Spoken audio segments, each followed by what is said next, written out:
hal penting dalam dunia public relation rumah sakit. Dalam dunia public relation, terutama di rumah sakit, ada satu hal yang jauh lebih penting daripada promosi, yaitu etika. Kenapa public relation tidak boleh asal bicara? Jawabannya simpel, karena public relation harus punya etika. Nah, etika public relation inilah yang membuat masyarakat percaya kepada layanan rumah sakit. Apa sih etika public relation itu? Etika public relation adalah aturan moral dan profesional yang membimbing bagaimana public relation berkomunikasi di rumah sakit. Etika ini jauh lebih ketat karena menyangkut keselamatan, privasi pasien, dan citra rumah sakit. Sebagaimana public relation, kita mengelola hal-hal sensitif seperti keluhan pasien, isu-isu viral, sampai berkomunikasi dengan media.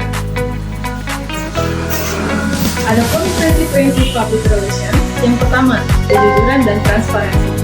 Public relation wajib menyampaikan informasi apa adanya, tanpa dilebih-lebihkan dan tidak boleh menutupi fakta. Misalnya, ketika ada gangguan layanan, public relation harus tetap menyampaikan informasi yang jujur namun dengan bahasa yang bijaksana. Transparansi seperti ini membuat masyarakat merasa lebih aman dan dihargai. Yang kedua, menjaga kerahasiaan pasien seperti identitas, kondisi medis, hingga foto-foto pasien tidak boleh dibagikan tanpa izin. Jadi, public relation harus berhati-hati saat membuat konten, dokumentasi kegiatan, atau saat menjawab pertanyaan-pertanyaan media.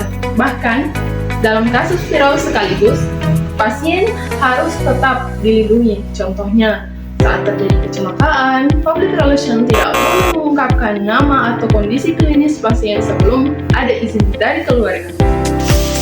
Adapun yang ketiga, public relation harus tetap profesional dan empatik. Dalam situasi sulit, misalnya menghadapi keluarga pasien yang marah, public relation harus tetap tenang, sopan, dan menggunakan bahasa yang mudah dipahami. Karena public relation adalah jembatan antara pasien dan rumah sakit.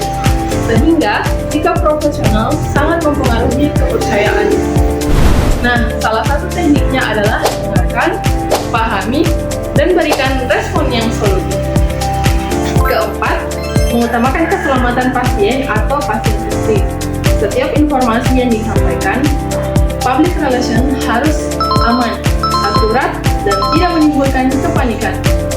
Contohnya, mengklarifikasi berita yang tidak benar, menyampaikan prosedur darurat, atau menyampaikan edukasi yang benar. Jadi, public relation harus tetap bekerja sama dengan berbagai instalasi agar informasi yang dikeluarkan selalu tepat dan akurat. Yang kelima, tanggung jawab sosial dan menjaga citra rumah sakit. Public relation harus memastikan semua komunikasi, termasuk di media sosial, dilakukan dengan etis dan edukatif. Tugas public relation bukan hanya sekedar mempromosikan, tetapi juga memastikan hadir memberikan manfaat bagi masyarakat. Jadi, kesimpulannya, etika public relation adalah fondasi kepercayaan masyarakat. Jika komunikasi kita etis, maka pelayanan akan lebih dipercaya. Terima kasih sudah menonton.